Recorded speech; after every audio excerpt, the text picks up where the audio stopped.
sun was shining in my eyes. A cruel, brutal sun that had sucked every drop of water from the earth, and now it was trying to kill me. I rolled on my stomach, and I started crawling. 100 times I died, but each time I saw his face before me, and I lived again. That's the voice of a man who keeps a dark appointment on Theater 5.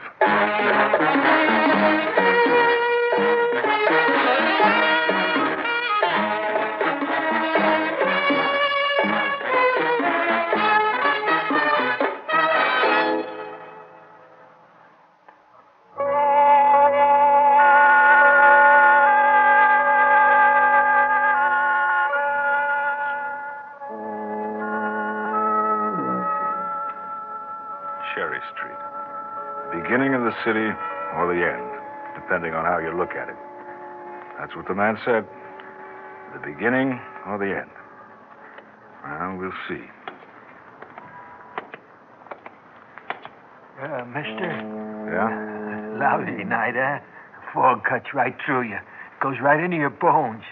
You know, a cup of coffee feels real good inside of me. So would a bottle of Sneaky Pete, huh?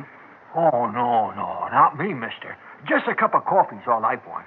Just a dime for a cup of coffee, that's all. How about $1? A buck? Oh, gee, thanks, mister. Hold it. You haven't earned it yet. Earned it?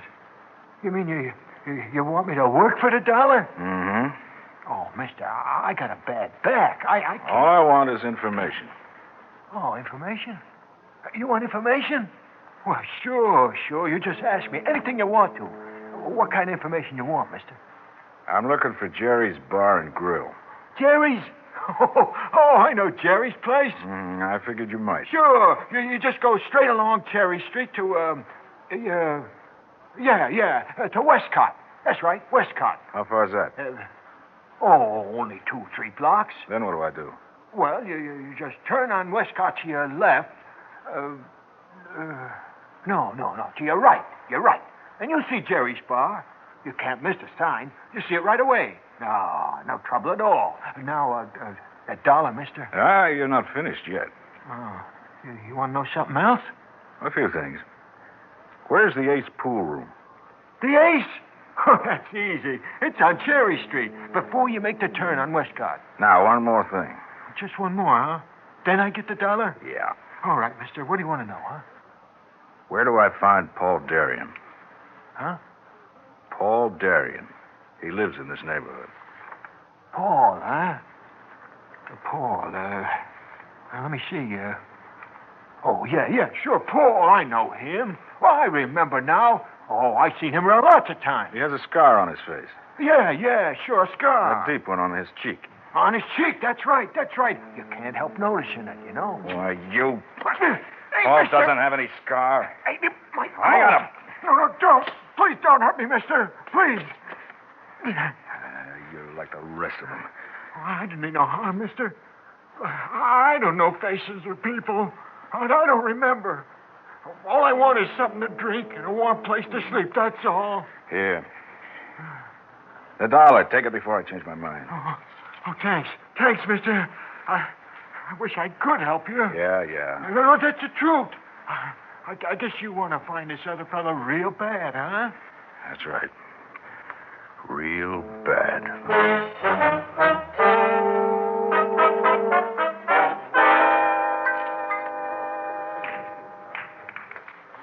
$6 in the side pocket. I was asking you about Paul Darien. I told you. I never heard of him. $9 in the corner. Pretty good, huh? Paul used to tell me about this place. He said he came here at least a couple of nights a week. I never saw him. He's tall, blonde hair, and good looking. Hey, look, fella, why don't you just give up? You've asked just about everybody in this place, and you keep getting the same answer. Now, that answer ain't gonna change. Look, I came a long way. Paul and I were good friends, and I just want to see him, that's all. You're standing in my way. I want to make my next shot. But all I want to know is where he lives. Well, I don't have any idea where he lives or who he is. And I know when I've been lied to. Now, look, fella. Now, you're all lying, all of you, every one of you. You hear me? You're lying. You don't want me to find him, but I will. And I'll find him if I have to beat it out of you. That was pretty dumb, fella. You better get out of here.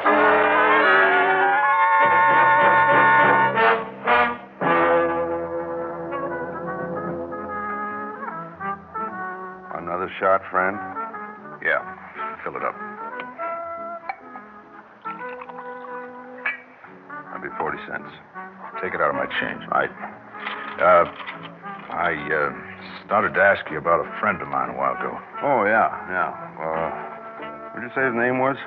Paul Darien. Huh. You know, it's funny. You get to know some people by just their first names. They might be regulars, come in almost every day of the week for years. All you know is their first names. Sometimes it's only a nickname, like Shorty or Lefty. Well, Paul's the kind of man you don't forget. Yeah. Well, there's one Paul who comes in here a lot. A truck driver. What's he look like? It's hard to say. It's another guy, short, dark. Paul Darien's tall and blonde. He's not this one, that's for sure. How about another drink, friend? No, I think I've had enough. Come on, this one's on the house. Well, I'll take a rain check if you don't mind. You're the boss. Oh, by the way, Yeah. do you know of a decent hotel nearby? Well, not a decent one, friend.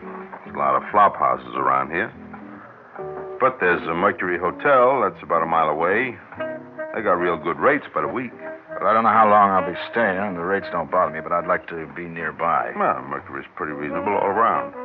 Guess I could take a cab there, huh? Sure. Turn left outside, go 1 block to Western Avenue. Plenty of cabs on Western. Oh, well, thanks a lot. I'll be going now. Yeah, come again. I probably will.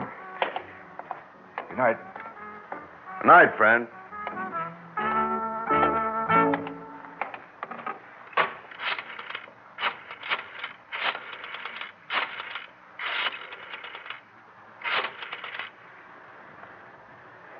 Hello, Sally.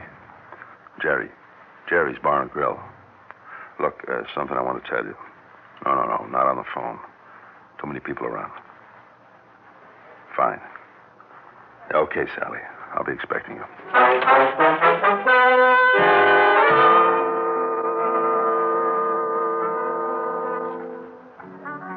I can't stay long, Jerry. I have to get back to Paul. Yeah, well, you sit right over here at the end of the bar where we can talk. How about a drink? No, thanks. What is it, Jerry? Well, there was a fella in here asking about Paul. What do you want to know? Your address. At least Paul's address. Didn't mention you at all. Did he give you his name? No. And I'll tell you something else. When this fella came in here and started asking questions about your brother, I wasn't surprised. Hey, Jerry, how about a drink? Help yourself. The bottle's on the bar. Look, Jerry, what did you mean you weren't surprised? Well, Benny dropped in tonight. You know Benny Greco. Yes, I know him. Well, Benny came here straight from the Ace pool room. Said they had some trouble there. Fellow was asking questions about Paul. Finally, he got a little tough. They almost had to throw him out. Was it the same man? From Benny's description, I'd say yeah. Well, how would you describe this man? Well, maybe in his middle 30s, about 6 foot tall, brown hair. Jerry, where is this man now? He said something about catching a cab. Sally, look, I don't know who this fella is or what he wants, but I'm sure of one thing. What's that? He's no friend of Paul's. Maybe you ought to go to the cops, huh? What would I tell him? I don't know. Well, thanks for phoning me. I have to go home now. What are you going to do? Nothing. Good night, Jerry.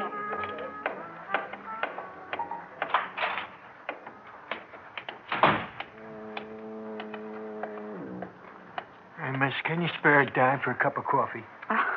Hello, Charlotte. Huh? Oh, hello, miss. You don't remember me, do you? Oh, sure I remember you, miss. It's this fog. I can't hardly see. Moisture eats into your bones. A cup of coffee'd feel real good. Well, here. Here, Charlotte. Thank you, miss. Thank you. Oh, careful you don't knock that wine bottle over. Huh? The bottle on the sidewalk, just behind you. Oh, yeah, sure, miss. I'll be careful. Good night, Charlotte. Good night, miss.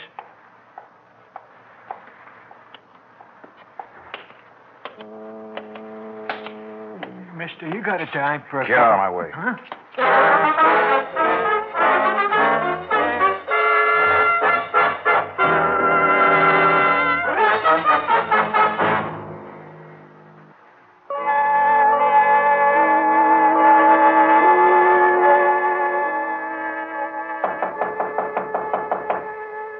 minute. I'm a friend of Paul Darien. Come on in. Thanks. I just got into town tonight. I know. Huh? I saw you outside Jerry's Bar and Grill. You knew I followed you? Yes? You made it real easy for me. Who are you? Sally Darien, Paul's sister. Where's Paul? In the next room. Does he know I followed you? He thinks you're dead. You know who I am? Yes? Stanley Fenton. Did Paul tell you about me? Yes? How much did he tell you? The whole story? The whole story. Well, I know all about Paul's stories. There was even a time when I believed them. There was a time when you could believe them. Must have been before I met him. That was in Arizona, wasn't it? Yeah. Arizona. We walked for 7 days through the desert. And then we reached the foot of Indian Mountain. The end of the rainbow. It's up there, Stan. Just like that old man told us. All the gold you can carry on your back is up there waiting for us. Yeah, but I hope so, Paul. I hate to think of making a round trip for nothing. You take my word for it, pal. It won't be long before we'll do our traveling in style.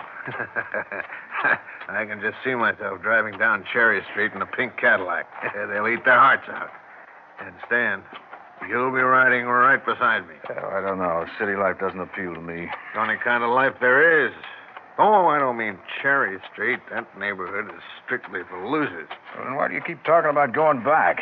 Because I want everybody there to know I'm a winner. That's why we're going to dig all the gold we can carry out of that mountain.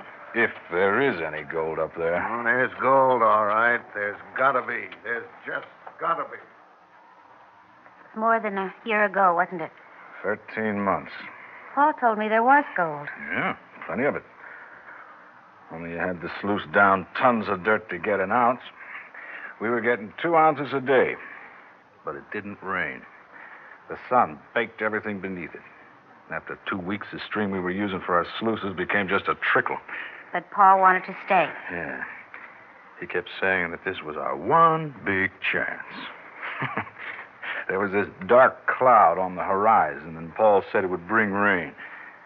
But we watched it all day, and it moved to the west of us. There wasn't any rain. That day, or the next, or the next. Finally, our stream dried up completely.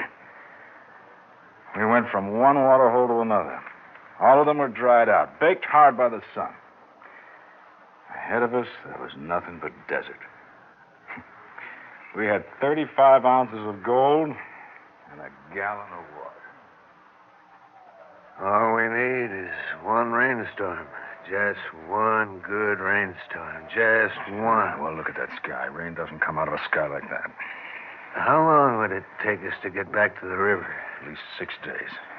6 days. 1 gallon of water. That's about 2/3 of a pint each day. Is that enough? I don't know. Don't give me that. Paul, for the past week, it's been more than 110 degrees in the shade every day. Now, in that kind of heat, a body needs at least a quart of water a day. Or what? Or it dehydrates. Then we don't have nearly enough water, do we? Wait a minute. What if we had another gallon of water? That'd be a gallon each. That'd be enough? Probably, if we rationed it out carefully. That makes it all very simple. Simple? Sure. You see, if we both try to make it, we'll die out in that desert. But if only one of us... Oh, no,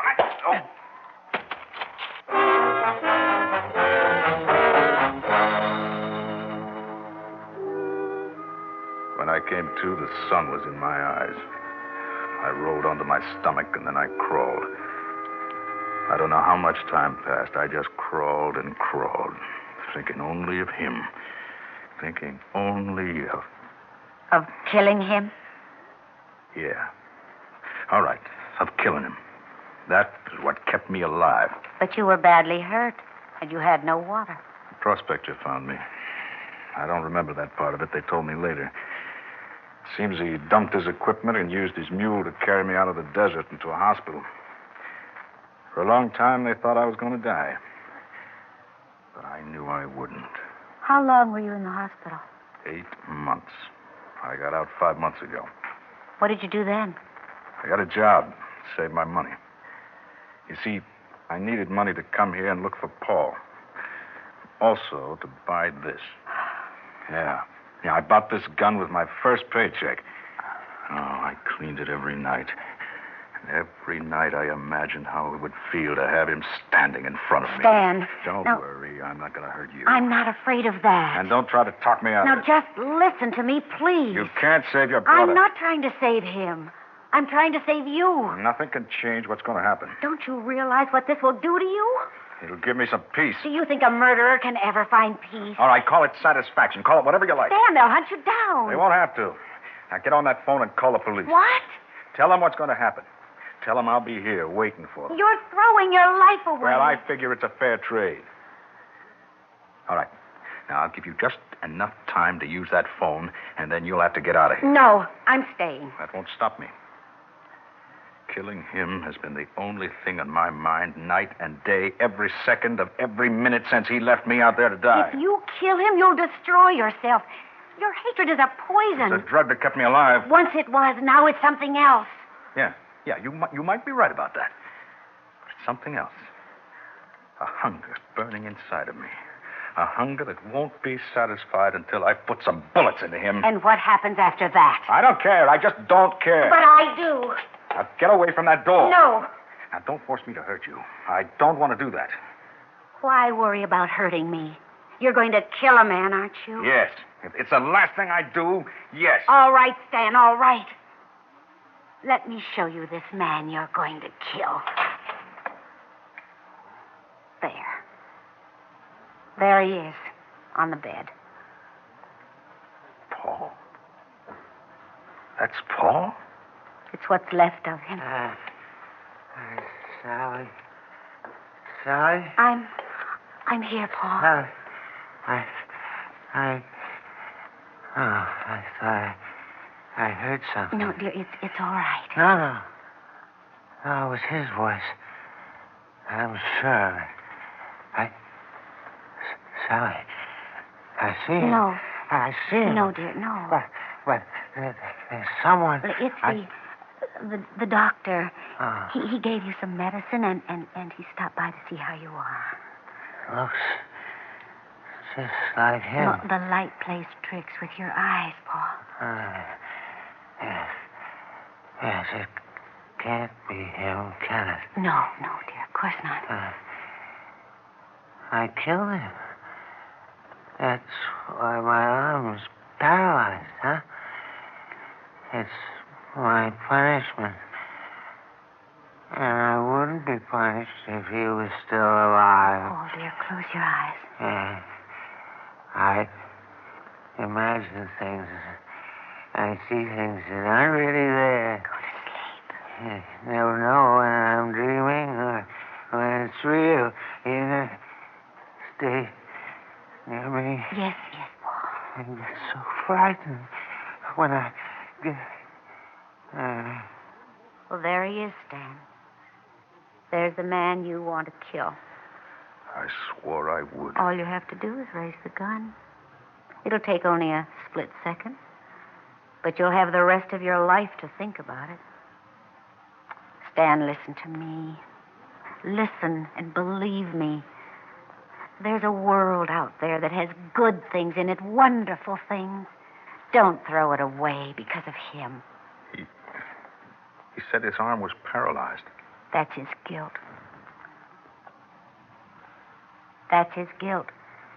Kill him, and the guilt will be yours. Do you want that? Look at him, Stan. Do you want that? No. No, I don't want that.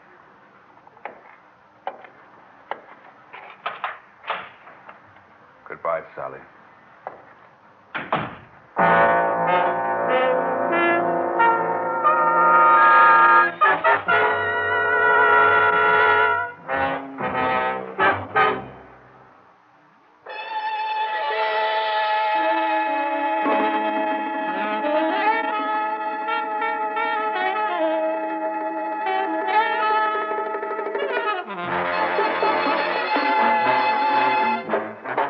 Theater 5 has presented Dark Appointment, written by Don Herring and directed by Ted Bell. In the cast, Evelyn Juster, Stan Watt, Nat Poland, Owen Jordan, and Robert Dryden. Audio engineer Neil Pultz. Sound technician.